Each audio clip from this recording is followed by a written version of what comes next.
રોટલી કરીને બેહી ગઈ. બેઠા બેઠા યાદ આવ્યું. હું કામ કરતી હોય ને એટલે કંઈક ને કંઈક મને યાદ આવે કે કર્મ વિના તો કંઈ થાય જ નહીં. તમારે કર્મ તો કરવું જ પડે, પણ તમારા ઉપર નિર્ધારિત રહીએ કે તમે કયું કર્મ કરવાના છો, સારું કે ખરાબ. ઉઠીને જ આપણે ધ્યેય નક્કી કરી લેવાનું કે હું રૂટિનની અંદર આ કામ કરીશ, માણસોની ભીડમાં ઓછું રહીશ. કારણ કે અને એ માણસો કેવા તો કે સાવ નવરા હોય અને આખો દિવસ જે છે ને આજ તક ચેનલનું લાઈવ ટેલિકાસ્ટ કરતા હોય, આડોશી પાડોશી,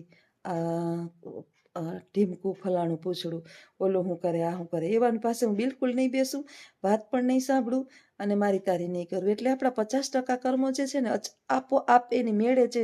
આપણે છે ને આપણી રૂટિન સુધારવાની હોય, દિનચર્યા. કે તમે એક મેં આનો અનુભવ કર્યો છે કે ક્યારેક ક્યારેક હું ઓટલે બેઠી હોય ને, મારા ઓટલે બેઠી હોય, પહેલાં તો હું બા બેસતા એટલે અમારી દિનચર્યા એમ જ જાતી, બાના સમજાવવામાં નામાં. પણ ક્યારેક આપણે એકલા બેઠા હોય ને તો એક બે અચાનક જ નીકળે ને પછી સ્ટોરી ચાલુ થાય.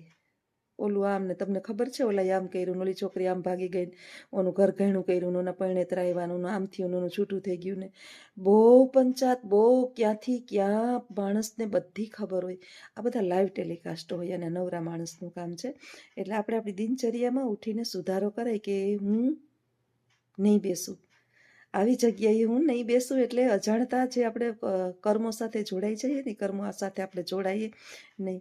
હું હરિનું સ્મરણ કરીશ, ભગવાનનું સ્મરણ કરીશ, થાહે તો એક બે સારા કાર્ય કરીશ, મૂંગા જીવજંતુઓ પશુ પક્ષીઓ ઉપર દયા ભાવના રાખીશ અને આંગળી મારાથી થાય તો સત્કર્મ કરીશ, કોઈને મદદરૂપ બનીશ. નહીંતર હું આંગળી ચીંધીશ કે આ જગ્યાએ આવું થાય છે. આપણે જે છે ને કર્મો તો સુધારવા જ પડશે, કારણ કે અત્યારે કલયુગ ચાલે છે અને કલયુગની અંદર તો જે છે હળાહળ કળયુગ ઉપડી નીકળ્યો છે. કોઈનું આ દુનિયાની અંદર છે નહીં. એટલે આપણે આપણું નહીં વિચારીએ તો આપણું કોણ વિચારશે? તો આવા વિચારો સાથે જ્યોત્સનાબેન કાયમ ઉઠે અને હુવે, છતાંય જાણતા અજાણતા ક્યાંક ને ક્યાંક આપણાથી હા પડાઈ જતી હોય. પ્રભુને પ્રાર્થના કરીએ કે પ્રભુ સતબુદ્ધિ આપજે. બાકી બધું તો જે છે ને નાશવંત છે.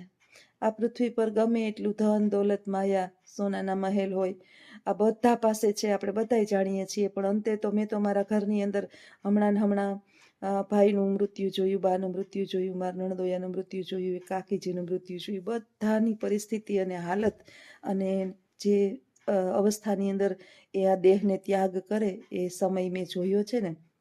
એટલે મને આ બેહૂબ બધા દ્રશ્યો દેખાય છે કે તલ જેટલું ઉપર લઈ જવાની વ્યવસ્થા નથી, તો ભેગું ભેગું ભેગું કરી કરી અને આપણો આત્માને બાળી અને છેલ્લે મોઢું ફાટ્યું રહીએ, એક શબ્દ બોલાય નહીં, શ્વાસ વયો જાય.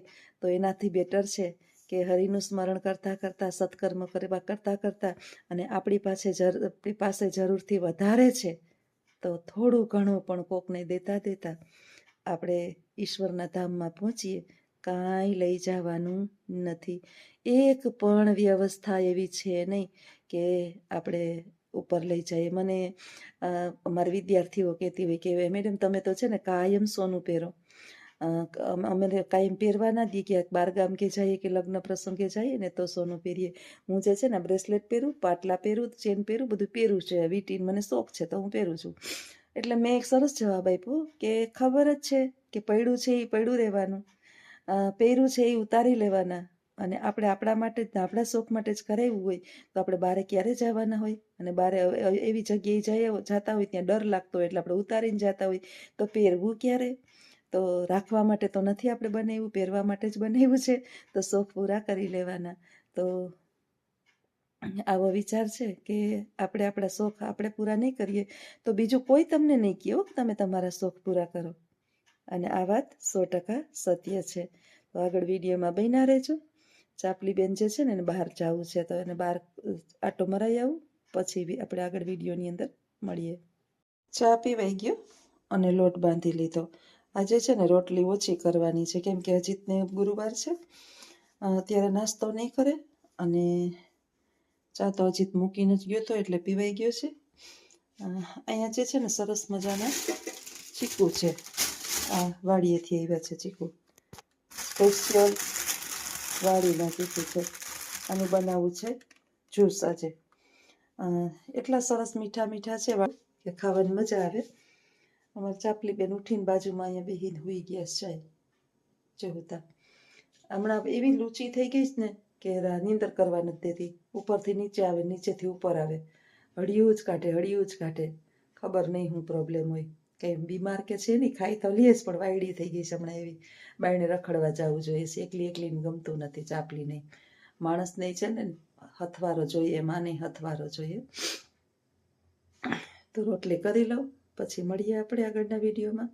કારણ કે આજે 2 કુતરીયું રોટલી ખાય છે, એક એનું છોકરું રોટલી ખાય અને એક આજ હું ખાવાની છું, નાસ્તો કરવાની છું.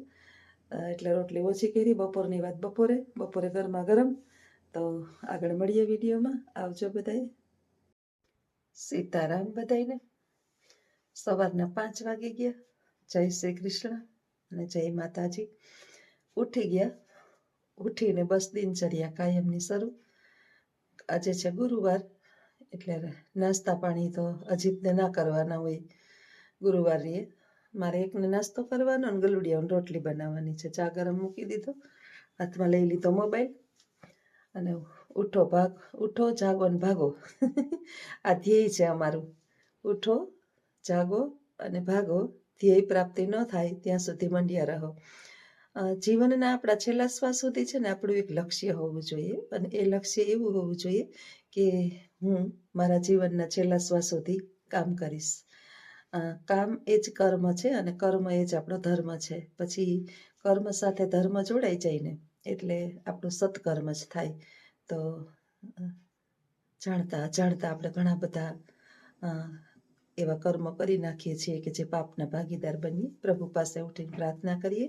જગતના માતા પિતા શિવ અને શક્તિ, આદિદેવી માં શક્તિ છે, અન્નપૂર્ણા છે, અન્નના ભંડાર અખૂટ રાખનારી જગત માતાને આપણે ઉઠીને પ્રાર્થના કરાય કે હે માં, આ પૃથ્વી પર તમારી કૃપાથી કોઈ પણ જીવ ભૂખો સુવે નહીં. જોકે પૂર્ણ પુરુષો તમે આ જવાબદારી લીધી જ છે, પણ માં અન્નપૂર્ણા તો સાક્ષાત પ્રકૃતિની દેવી છે અને પ્રકૃતિ બધું નિર્માણ કરે છે. તો માને પણ પ્રાર્થના કરીએ કે હે જગત માતા, આ પૃથ્વી પર કોઈ પણ માણસ ભૂખું સૂવે નહીં, બધાને અન્નની પ્રાપ્તિ થાય અને મને એટલી શક્તિ આપજે કે મારા કારણે પણ અનેકો લોકો જે છે એને રોટલો મળે, એના ઘરની અંદર ભોજનની પ્રાપ્તિ થાય અને આપને એવા સક્ષમ બનાવે.